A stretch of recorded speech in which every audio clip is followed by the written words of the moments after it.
and off in Thailand over 11 years now.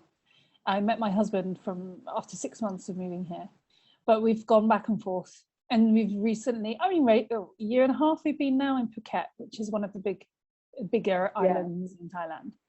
So we came here, and which is a bit different to our life before in Thailand, but it's still beautiful, you know, and the sun shines, and it's very hot, and it's just very calm. There's a real calm of life here. That I'm from London, so it's like the complete opposite to London, really.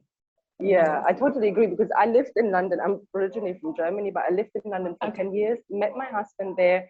He's Mauritian, and then we moved to Mauritius when we had our first child in London, and we're like, can't really see growing the family in this busy city, and, you know, too expensive and all of that. So then we decided to move to Mauritius, exactly for those calm and, you know, the space and the island lifestyle and all. So yeah, that's where I am now. So we've got a bit of a similarity there. The story is a bit similar. Married to a local.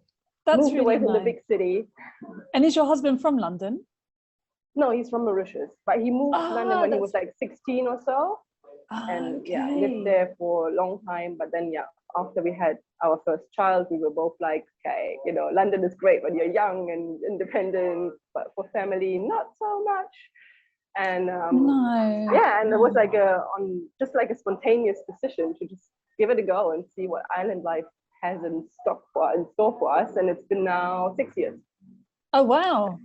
Yeah, I'm loving it. I think we'll stay here unless something major happens. You never know, but you know, I love it here. It's a beautiful place and it's fun, and the sunshine just makes life so much better, don't you think? It really does. It really, really does. Actually, whenever I go out to England, I always feel like, wow, I forgot. You forget the greyness. I think that's what I don't miss. Is that grey, that constant, like heavy grey. Exactly. And I don't know. Like, I mean, just being able to step out the door and like in the morning, open the doors almost every day of the year, and just being outside, and you know, like. The boys are just always in the garden, running in and out. And if I had imagined to like live in that tiny flat that we had in London, and I mean, I remember my first one was like 6 months old, and the neighbor from downstairs took the broom and was like banging on the roof because my little 6-month-old was like dropping toys on the floor and stuff like that. If I had that now, I don't know. I don't think I could live. I probably wouldn't even have 2 children. I would only have 1 maximum. So it's a different lifestyle, isn't it? Yeah. Yeah. And you've got 1 daughter, if I know that, like 6 years old? Yes, that's right. She's 6. Yeah. So she keeps us quite busy.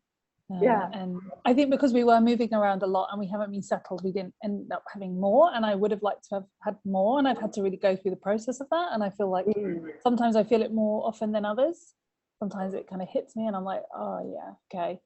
I would have liked to have, I'm one of 5, so I've got so many siblings.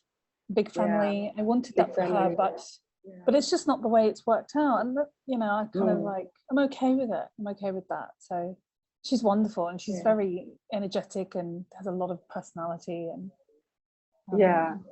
so we've got quite a sweet little unit together, actually, just the 3 of us. Lovely, the 3 of you. No, I mean, I like sometimes, I mean, I love having 2, don't get me wrong, but definitely the little free unit was something very special, I have to say.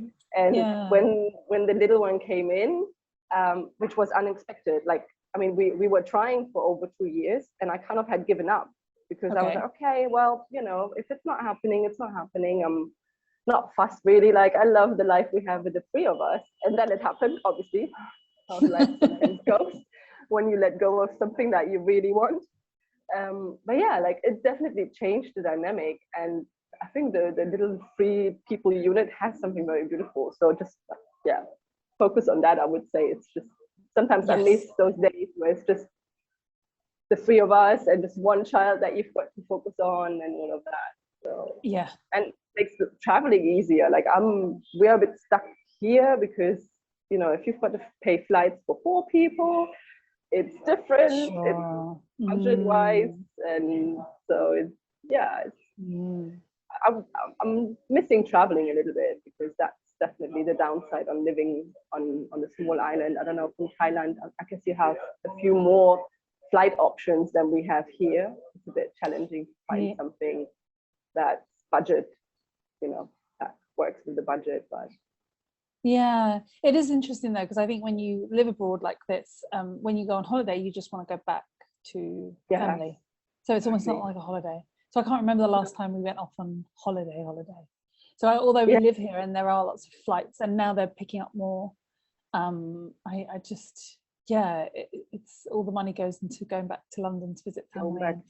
So it's kind of interesting, isn't it, when you've got kind of two places. So yeah, it's beautiful to go back to family, but sometimes, having an actual holiday and kind of discovering the rest of the world would also be nice, isn't it? Even though we live in a beautiful place, but sometimes it's, I don't know if you get that island feeling, like when you're just feeling like, I mean, I don't know how size-wise it compares, because Mauritius is really small. I have no idea how big Phuket is, but quite big. Yeah, I mean, we can cross the island in an hour and a half driving. So very quickly you come to, Okay, well, yeah, I mean, I guess we're not that much bigger. It just depends on traffic. Yeah, about an hour and a half as well. Okay.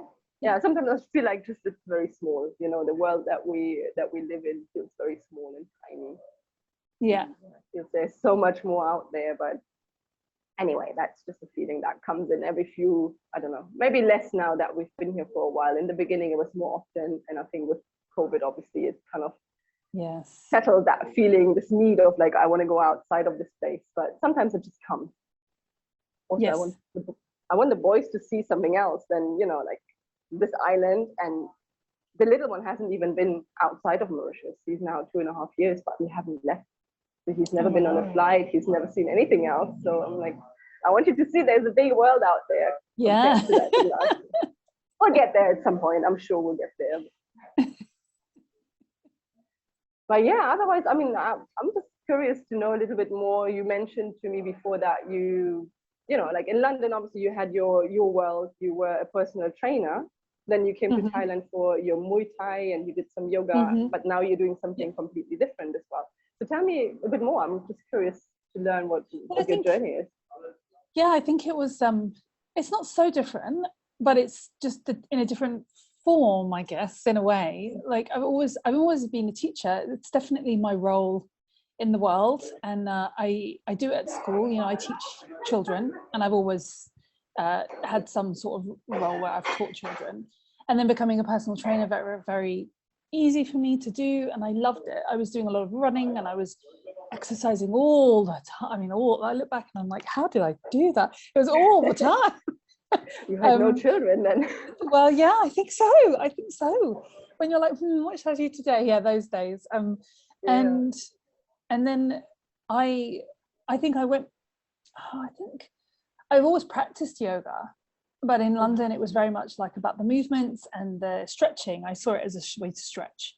And when I came to Thailand and I started doing Muay Thai, I actually ended up spending more time doing yoga, and I had a lovely teacher, and she really inspired me in a way that I hadn't been before, and it was this beautiful place. And then after like a season of her working there, she said, do you want to do yoga here? I can't work here anymore. Do you want it? Do you want this job? And I was like kind of blown away, and I thought, well, I said to her, like, Mona, I can't teach yoga. And she's like, well, can't you teach yoga? It's your experience, you can teach it. And I thought, well, okay, I do know bodies, I know anatomy, I know how to be careful, I know about injuries, I know I'd done sports massage, so I was quite familiar with, I'm quite comfortable adjusting people. So I started doing teaching, and I loved it, and it was the most beautiful place. It's going to be very hard to find a place like that again. And if I ever want to build a place for yoga, it's going to match this place. It was called Relax Bay, and it was on top of these cliffs, and it was wooden. So the platform was wooden, the sides were wooden, and it was like a really slopey Thai style ceiling. And so people came into it, and it had quite a good capacity, about 30 to 40 people you could get in there. And it looked straight out into the ocean and sunset. It was mind-blowing. Now I look back on that. And I ran retreats there, and then I got some people to come over from India to do teacher training. So I thought, okay, well, I can get like qualified to do this. So I got qualified in that. And then I got pregnant very quickly with our daughter. And that was when her first 3 years were very much back and forth. And I was busy being a mum, and I started teaching again in school, so that we kind of had that salary and almost like the consistent income, because here, you know, I'm sure it's similar in Mauritius, everything is very much on the tourist season. So you get the high season and you get the low season. In the low season, you're, you know, unless you've got a backup, you really are on the end. And I just thought, I can't do that with a child anymore. You know, life isn't that anymore. So I started to do teacher training. I went back to London to get fully teacher trained there. And I spent 3 years there with my husband. And I look back on that time and I felt like a calling to come back to Thailand. And a job came up here at the school that I'm at the moment. And I thought, okay, well, that maybe would work, because it means that I've got that consistency and that stability for our family, especially during COVID, because it had just hit. And I thought, you know, okay. And it also means that maybe I'll get a bit of that space back, because I can't feel like I couldn't breathe, you know. And I don't know whether, I look back and I'm like, I don't know whether it was from, I was teacher training, but it was the hours, you know, if you know, living in London, you leave for work at 6:37, you're back at 7, and then you're doing more work at the weekend because you're a teacher, and you're just constantly planning. And I came back to Thailand and I felt like I could breathe again. But then I suddenly thought, oh no, like where am I? What's happened? I felt like, how am I going to return to this life of like talking about wellness and our bodies and yoga and massage and how to feel good and what you you know, what's really good to eat and what supplements are good and what oils and all this sort of stuff that really interests me. It was like it was gone, and I wanted it back. I was like, this is me. This is who I am. Like, yes, I love teaching and being in a school, but partly because it's a community. That's why I love schools. It's the community feeling, you know, and it's being with children who are fascinating. And I love playing. I'm very playful, so that helps. I can make Lego and paint and just make mess. So that's great. And I love doing that. And I met someone through, you know, the way it always happens. There was a business coach, and she was teaching people how to have a business online. And I thought, you know what, I've always dabbled in this. I've always had bits of things here and there, and nothing really succinct. You know, I had my personal training company. Then I had this Mama Farang group, which was all about mums that have Thai partners. And nothing has really kind of got me passionate and like, I felt like I really could go forward with it. And so I did the course with her. I invested quite a lot of money into it, and every week you have to do a different thing. And I was so enthusiastic, and I suddenly was like, oh yeah, here I am, hello. And I don't know, I was starting to talk about well-being again, and then self-care came to me, because I thought those days have gone where I've been able to go out for a run and go to the gym and lift weights for hours and hours, and then, you know, sometimes like just that flexibility just disappears when you are quite an attached mother. I'm quite attached, you know, we do a lot of stuff together. I do a lot of connecting play with her, and you know, so you know, we still co-sleep and all that kind of thing. So I thought, okay, there's got to be a different angle. Like, how can I make this work for a mum like me that's working and is busy? And then at the weekends, like I'm pulled because I want to spend time with my daughter and my husband, but I also need to spend time for myself. It's like, oh my God, okay, so I have this problem and I'm figuring out a way through it. So then I'm going to help other women do the same. And that's kind of where it came from, really. And I called the business Motherhood Rebellion, because I hated the idea that people are like, oh, self-care, yeah, go and have a bath. And I was like, well, I don't have a bath for a start. Too hot where we are. I know. I do miss them though. But totally like, agree. Okay, I don't have a bath, so that's not going to really work for me. And I thought, but is that really what it is? Because you could still sit in that bath and see yourself naked and think, oh, you know, that feeling of like, oh, or not happy, or, you know, the kids are bashing down the door because they want to get in the bath, or and it was just like, actually, is self-care that, or is it something deeper? And I started going deeper and deeper into it, and realizing that if you're not valuing yourself as who you are, then you are not going to spend time to feel good. Yeah. You know, if that is going for a bath, or if that is going for a walk, or if that is eating a healthy dinner, or it can be anything, you know. And so I thought, okay, actually I think this is where I'm at, and that's where the idea kind of came from. And it's tricky though, because obviously running an online business, before I always had people come back to me because they met me, and they, you know, you have this physical connection, and online it's hard, you know, you have to betray that, and you have to sell it, and it's like, oh, I don't know, like, how do I do that? Because before I didn't have to do that. Why am I doing that? No. But so it's been a bit of a journey in that respect. And I started the membership group so that I wasn't building up to this big course online. You know, I was having members that I gave them a founding member price so that they could really work with me, and we could work together, and I could say to them, is this actually working, and does this work, and do you like this, and how about this?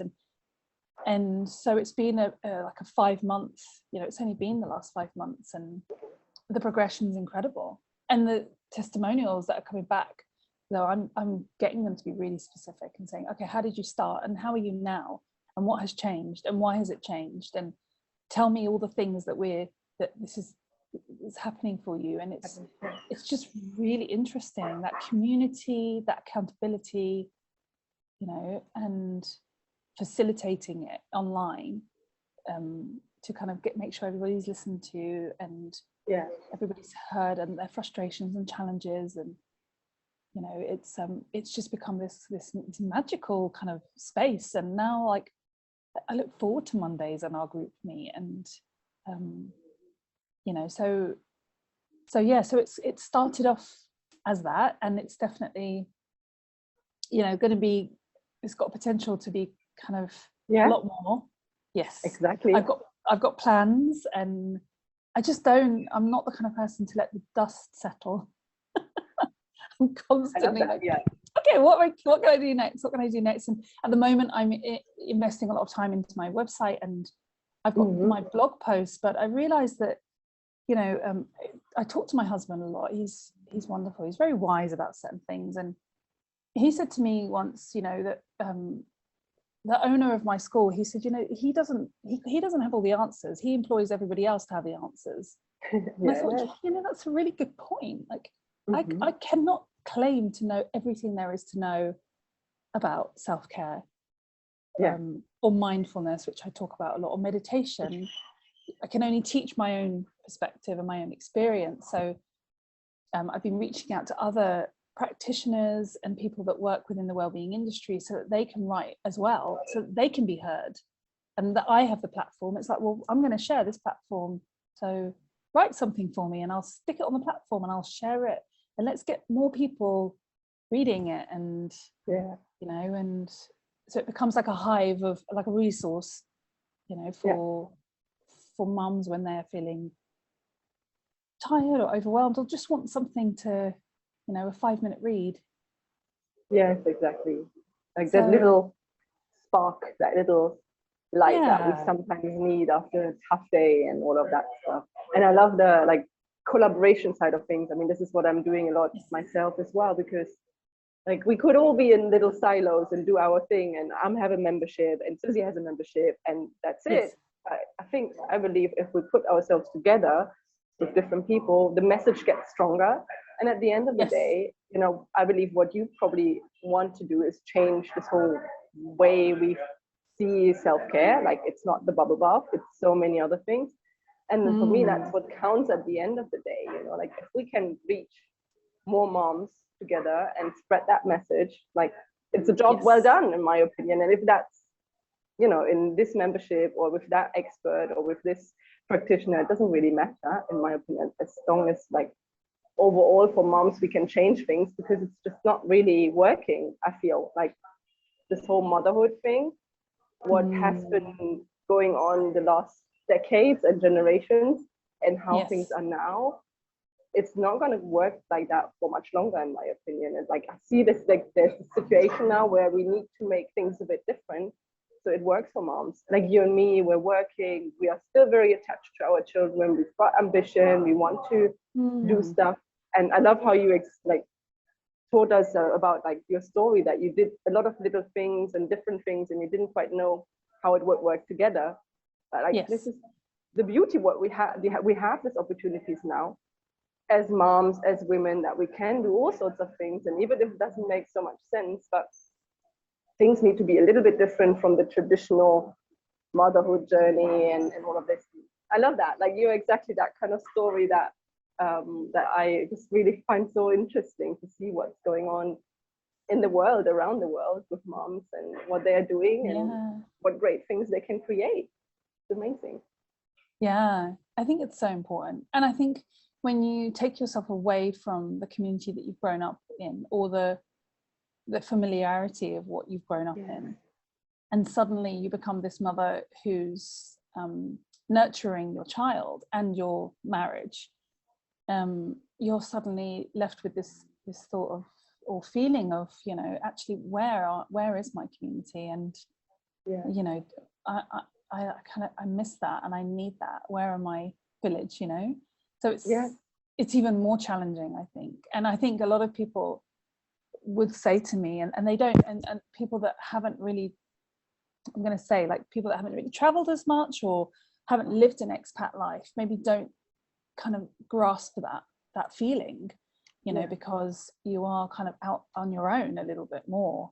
And you know, it's like, oh, but you live on a paradise island and the skies are blue and the palm trees, and yes, I love the blue sky and the palm trees, and you know, but there is something to be said for taking a walk in the park with my mum, you know, and not having that. So it's sacrifices that you make, but at the same time I try to really think about this in a positive way, that we not only have the wonderful culture and experience of Thailand, but we also have that of England and Ireland, because my mother's from Ireland. So we have all these cultures, and my daughter's got this incredible life, and you know, and can see it all happening around her.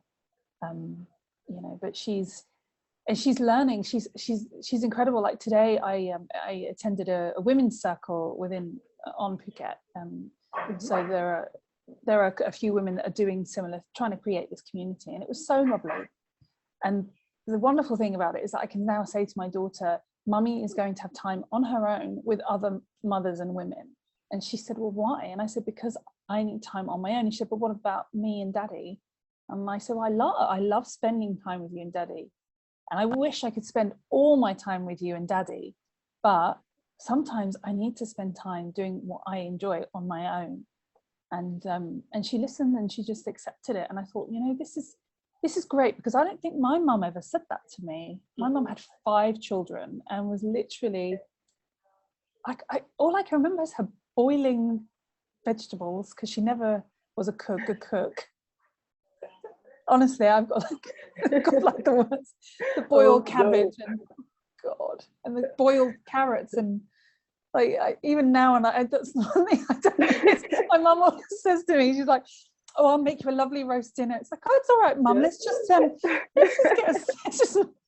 me a sandwich, or let's just get some hummus and some vegetables. Don't, please don't. I just don't. But I don't remember her. I remember her having friends and having cups of tea, and like I remember our kitchen being a kind of a bit of a hub of that, and the kids would go and play. But it was the mother. She was the mother that was like, go and play, like go away, get out. That's the only way. Whereas exactly, it's like that's not what I want to do with my daughter. You know, it's kind of to invite her into places where I want her to be, but at the same time making that boundary with her, because hopefully she will grow up and have the same boundaries around her own time and energy and stuff. So and it will come natural to her, because this is what she's growing up with, whereas you and I, maybe we struggle a bit more with that because we didn't have these examples in our life. Like for me, my story is that for, let's say, about 5 years, I was like 150% dedicated to be a mom, and I left everything else behind. And I literally got to this point where where I was pretty burned out and I didn't enjoy being a mom anymore. And I had lost who I was. I was like, what do I actually like? What do I want to do if I want to be alone? Because I hadn't been alone for 5 years. I didn't have any of this like boundaries and making myself a priority thing going on. I was just like, okay, my child, and I love playing and I love all these things, and it was beautiful. But I think there is this like balance that needs to be there, and I didn't have that. But I really struggled in the beginning to say, okay, I need to have some time for myself. My son was like, you can't go anywhere, like, crying, tantrum, mom is not here. My husband was like, where you want to go? Alone? No way.